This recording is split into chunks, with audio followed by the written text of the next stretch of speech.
scooter, as we were talking about, unsuspecting, just based on what we had seen of this driver, and they're willing to just try to evade.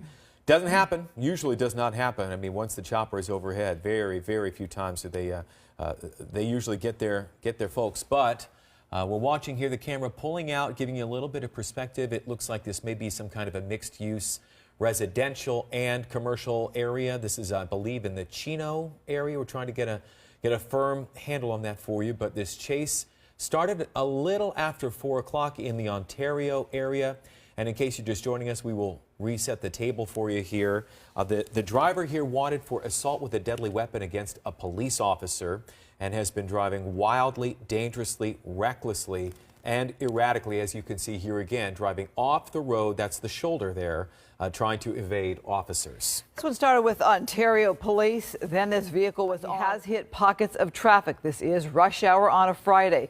He is driving into parking lots and doing bizarre moves here to try to evade law enforcement. You have to wonder if he knows where he is going, if this is an area that is familiar to him or not. Look at that move there. What is this? All right, he is now driving along the side of train tracks there. Yeah, that's right. Again, helicopter overhead. Wonder if he's going to try to, there you go, police cars there right behind him. He's going to try to ditch the vehicle in a spot where we can't see it, perhaps where the helicopters can't see it, and try to run. All right, Dennis Zine, LAPD, you know this scene very well. What do you make of this pursuit? I've been in many of them in my career. Just another typical pursuit in Los Angeles County. And here we have them running down, and the unit right behind, along with the air unit. So they'll follow very, very close behind and try to bring him into a condensed area, controlled area. Apparently his driving is extremely bizarre, which the officers have to use extreme caution when they're pursuing, but the ultimate goal is to obviously apprehend, but not endanger the public. And as we see coming up to these intersections, going through the stop sign, the hazard to the motorist. But that's why it's important for the police units to be code 3, red light and siren, to warn those approaching motorists, along with the helicopter overhead, that there's someone coming through, either a stop sign, red light violation, so someone doesn't get broadsided. 2 police, maybe 3 police vehicles, not 2 black and whites, and a detective or a plane unit. But it's interesting why they have that light in the back flashing. We're seeing that too, Dennis. Yeah, I was wondering if that was just a reflection of the lights from the unit, the lead vehicle right behind. It's possible. We don't know for sure, but it's possible. We have to assume this driver must know at this point, as you were saying and pointing out, that there are officers and they do want this person to pull over and stop. I was wondering there, looked like there may be some familiarity with this neighborhood. It looked like turned off some of these residential streets. It looked like went through under that overpass, Gully Gulch, what we'll call it, and then right back on another residential area here. It just struck me that there's some familiarity. But well, last we heard that, and we're saying Chino at this point in the residential areas here. What are you seeing, Christine? Well, I'm just wondering here where this location is, because you think of LA and the traffic that we have at 5 o'clock at night, and this has been so open for this driver. Now, Dennis, we're watching this police vehicle pull up ever closer, perhaps signaling, hey, we're here. Or you mentioned a possible pit maneuver. If this is an assault with a deadly weapon, would they do a pit, knowing that or thinking that the suspect is armed? Well, the deadly weapon could be a weapon, could be a gun, it could be a knife, could be all types of devices. A solid deadly weapon could be anything. It looks like he's closing in for a pit maneuver, but a solid deadly weapon could be with a vehicle. Solid deadly weapon's a wide category. It's not necessarily a gun, but it could be any type of weapon that assaults the officer or an individual. It could be many, many devices used.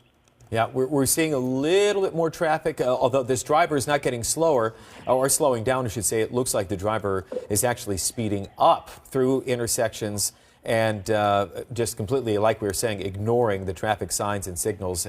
And so, of course, a lot of danger to the public, and, of course, these people setting a danger to themselves as well. Dennis, it did look like, yeah, that officer was moving in for a possible pit, and you said this looked like could be a safe place to do that. Not on a freeway, a surface street here, residential. And at this point, it looks like there are some cars pulled over, but I don't know, it looked like that officer dropped back and is starting to sort of re-engage and maybe move in just a bit closer as we're watching this chase unfold. Well, we'll see this chase unfold. As you see, the area he's traveling, it looks like a residential area, wide road. You got It looks like 2 lanes in both directions with a left turn. So you've got a wide roadway. It could be utilized as a pit maneuver location. Again, we talk about an ADW, assault with a deadly weapon. What type of weapon was used, etc. Was anyone injured in this particular situation? So it could have tried to run a police officer over with the vehicle. It could have been that, all kinds of certain situations. But the officers know obviously what they're chasing him for. We don't know at this particular moment, but it looks like they've got one. That was a red light, 2, 3, yeah. 4, 5, Just blowing right through 6 red units. lights here. Yeah, sorry, Dennis. Go ahead. No, you got like 6 units involved, so they got sufficient units, and obviously he doesn't want to stop. It looks like the speed is increasing. You see that unit creeping up on him. It looks like he's lining up for a pit maneuver. Wouldn't be surprised if he does. There's a nice wide area here. We got the center grassy area, but definitely the speed is increasing from what it was previously. And Dennis, we're looking here at the Back on the freeway. He freeway. was on the 60 freeway, and I was wondering why the suspect didn't get back onto the freeway. Location was Chino. This is south of Ontario, where this started by the Ontario PD. And we have it right here. The suspect is now back on the freeway. So, Dennis, how does this change the game for police pursuing this suspect? Well, they'll bring in the car from the Highway Patrol. The Highway Patrol will obviously be close by. Oftentimes they take over the pursuit when it gets on the freeway. But here you got sufficient units behind, following the safe distance. You got the primary, you got the secondary, you got another backup unit. And I wouldn't be surprised if the CHP does join in this pursuit. I'm sure they've been notified, not uncommon to have them involved in that aspect. Obviously, the speed is increasing. The freeway looks pretty clear at this time. But again, we're still on a holiday weekend as we come up on Friday evening, and the traffic today was pretty light. But his speed is obviously increasing more and more, and he'll be changing lanes as quickly as possible, trying to elude. Once you're on the freeway, there's not many places to go.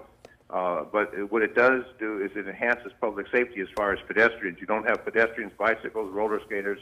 You don't have children on the freeway. So it does reduce the hazard to the general public, but we've got the high speed involved. So obviously that incurs other hazards for the officers as well as the suspect, who's obviously at this speed. I don't know exactly what the speed is, but he's obviously clipping along at a pretty good rate as we see him passing all those vehicles. He's not changing lanes. He's got a clear lane there, but those units will be right behind him. But again, the saving grace is the helicopter overhead will keep constant visual contact. Now we see going into lane changes, but what we'll have is the tactic, the procedure, bring him into custody as quickly as possible. Now we see in the carpool lane passing everybody, and they'll just follow at a safe distance. I would not be surprised if we see the CHP engaging shortly if they haven't already been notified. Right, the 60, I believe this is what, 60 west? Westbound, yeah. Westbound, and traffic is moving eastbound. It looks like on the other side is sort of bunched up. I'm trying to just peek inside. I can't tell if those windows are darked out. Maybe they're tinted. If that's what the violator wishes, if he doesn't, then they'll use whatever force is reasonable and necessary. If they have a canine unit involved, so we'll see how this ends up. We know that one a couple days ago ended up on the freeway after a long standoff and brought the canine in, and the canine did take the suspect into custody. Now we see another unit coming in on the right. So there'll be sufficient units. Will they run out of gas? We don't know. There's another unit coming in to pursuit. So the CHP obviously is pre-deployed on this. They're going to be taking over along with the local agencies, standing and assisting them when the capture finally takes place. Dennis, take the individual into custody. Sure. Let's talk strategy here a little bit. There's looks like this area of the 60 is about, what is that, 1, 2, 3, 4, 5, 6 lanes. At what point would would the officers there consider deploying, say, a spike strip? I know that can be not only tricky, it can be dangerous for the officers to deploy, especially across a 6-lane road here, and there are other vehicles. Talk the strategy for us for just a moment. Well, on the strategy, it's seldom are we going to deploy a spike strip on a freeway just because of what hazard there will be to other motorists. They don't want it to impact other vehicles. But once we can block off the freeway and have traffic stop, and then you've got nothing except the suspect's vehicle fleeing, they could deploy this spike strip at that time. But that takes a lot of redeployment, a lot of blocking the freeway. But you've got these 18-wheelers on the road. You don't want to utilize the spike strip with them. You don't want other vehicles to get involved in that. So a spike strip would not really be deployed, and the officers have to expose themselves to some danger because that spike strip is deployed by the officers themselves. We know that they have to enter that roadway. They have to put that spike strip down, and it's a device that you have to throw out. You have to have the roadway. In this particular case, you have multiple lanes. The spike strip would cover some of the freeway, not the whole freeway. So I doubt if they'd use a spike strip in this particular case, especially the speed of this vehicle and the fact that you've got commuter traffic. Pit maneuver with this kind of situation, they could deploy a pit maneuver, but normally the speed is too great for a pit maneuver. It has to be a slower speed to bring it to a pit maneuver. They don't want the vehicle to flip. They want to bring it to a successful stop, a successful conclusion. So bottom line, what they have right now is the pursuit. They'll follow at a safe distance. Again, we have CHP involved along with the local agency. And as we continue westbound on the 60 freeway in Pomona, they'll continue westbound. We don't know where they end up in Rancho Cucamonga. We end up in San Bernardino County. But as they continue westbound, they're going to be coming back into the city of Los Angeles. Eastbound, they would be going into the other area. Westbound, they'll be coming back into the city region of Los Angeles County, Los Angeles City. And again, traffic is pretty light. So for the tactic they'll employ is to stay at a safe distance, use the air unit to keep updating on the location. The units are close behind. If he does abandon the vehicle, they will be close enough to apprehend. But what we have is light traffic for the most part, especially on a Friday. At this particular hour, we have very light traffic at 5:04 on that 60 going westbound coming into the city of Los Angeles from the Pomona region. And what we find is the officers are then sitting in. The calmness will come over them. They'll be more relaxed. They're in full control, and they're following the vehicle at a high rate of speed. And obviously, the speed, you see him passing up existing traffic. So the speed, I wouldn't say it's excessive, probably in the 70, 75-mile range. Again, we've got the two CHPs, the lead vehicles in this pursuit, along with the agency where the crime occurred following. Dennis, as we are watching this here on the 60 freeway, you can see police with a helicopter and that night sun lighting up that car with that night sun. Perhaps it's getting darker out there, and they're getting ready to use that as it gets dark out for sure on this Friday evening. Or felony assault with a deadly weapon. Apparently they found the suspect, and here we are now with this pursuit. Look at this traffic in the opposite direction. That's the norm for Southern California, where you see this heavy traffic. It's so odd on a Friday night. I know, Dennis, you talked about it being holiday light, but to see this traffic and this freeway wide open, which lets you think that this could go on for some time now. Dennis? It absolutely sure can, for sure. With this light traffic, obviously people are home. They didn't go to work today. They had this week off. I know I traveled downtown this morning, and traffic into downtown Los Angeles from the valley was very light. So with that light traffic, as we see, they haven't blocked any of the freeway. This is just the commuter traffic, which is extremely light. Brea, southbound 57 freeway into Orange County. And as we travel down there, again, the CHP has jurisdiction statewide, so they'll continue with this as a lead agency, and the other agencies will follow in pursuit. But the CHP is well equipped to handle the situation. And once the suspect's taken into custody, he'll be returned to that jurisdiction where the ADW felony occurred. Exactly what occurred, we're not sure. Here we see the on-ramp where the CHP unit is there. He will be joining the pursuit. Again, pre-deployment, seeing the pursuit coming in. As you see that officer in that car on the right, he will then merge in with the other units in pursuit. Well, I don't think he really knows. He's in a panic mode, and in a panic mode, you just try to flee. They're chasing you. You're trying to lose them. That's what the ultimate goal is, to lose the police. And you see at least a dozen police vehicles, highway patrol, local police, and the air units overhead. So you just drive. You have your lights off. You think you're going to be able to sneak away. It's very difficult to sneak away on a freeway. When you're the only vehicle with no lights and you got a helicopter overhead, right. And we'll probably see that night light come on from the helicopter, the light that lights up and alerts motorists that you've got someone coming down the road, be careful. So when we have at least a dozen vehicles following, he's in a panic mode. He's obviously concerned about fleeing. He wants to get away. And now we're going to see some real dangerous driving as we see traffic starting to build up. And what he's going to try and do is elude as much as he can. But again, those units, it's hard to lose 12 vehicles and a helicopter. It's almost impossible. So all he's doing is compounding the charges against him as we see this take place. One thing he's doing wrong is not stopping. If he stopped, he could put this to an end. All he's doing is accumulating more charges, more serious charges that are going against him. He doesn't need that, but obviously he's just racking up more and more charges as this pursuit continues. And this is how you know the agencies, along with the California Patrol, there will be supervisors involved that will be giving direction The bottom line is you want to maintain public safety. You want to concern yourselves with the motoring public, pedestrians. That's ultimate concern. You want to make sure the officers are safe, and then ultimately you want to take the suspect into custody in a professional, careful manner where no one gets hurt. Remember, everybody wants to go home tonight safe. This man will for sure go to jail. Whatever criminal charge will be brought against him, that'll be at a later date. Dennis, we're watching this becoming increasingly more dangerous as we see this driver try to evade police, and there's more traffic there on the streets.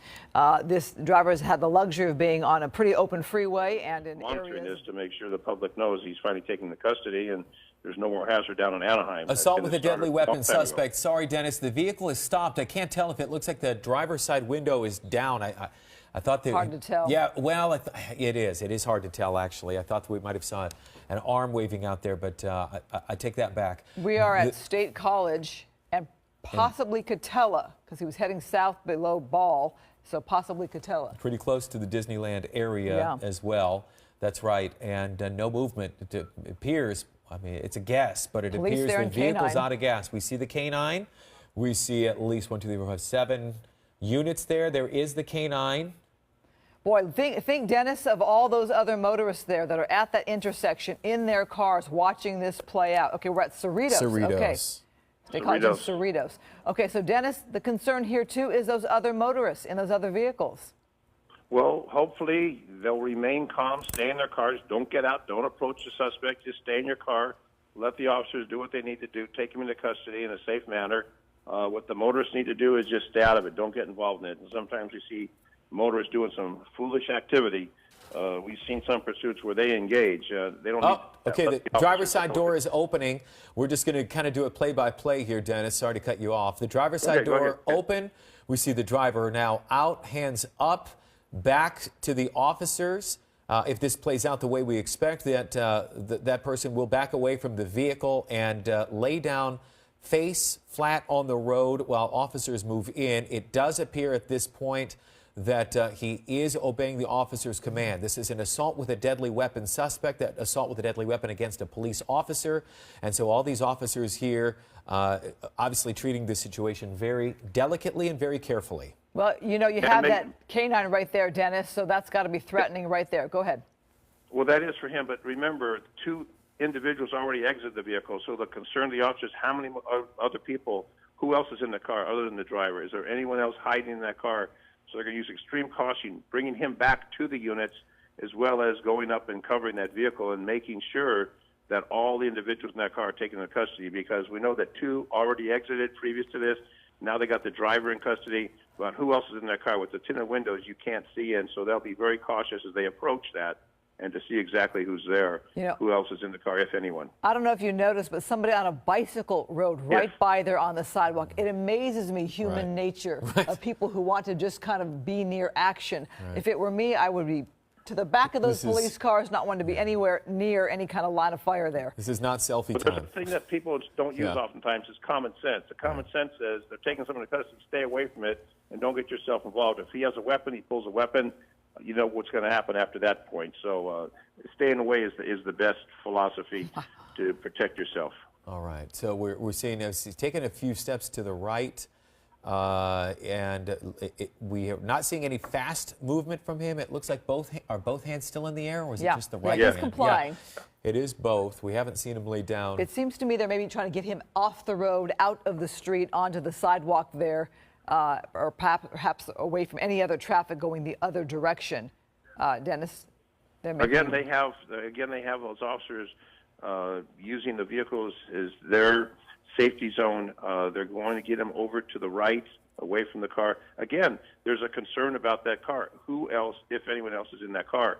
They want to make sure that car is clear. They want to get him away from that car. They want to get him towards the police vehicles. You got a number of police vehicles that are stopped there. So they want him away from that car. They don't know if there's anyone else, and there's always that big question, who else is in that car, and are they armed inside that car?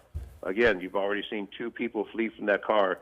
This is the third, who's the driver, who's now surrendering. But with those tinted windows, you have no idea how many people are in that car, and they've got to use extreme caution. Once they get him handcuffed, then they use extreme caution.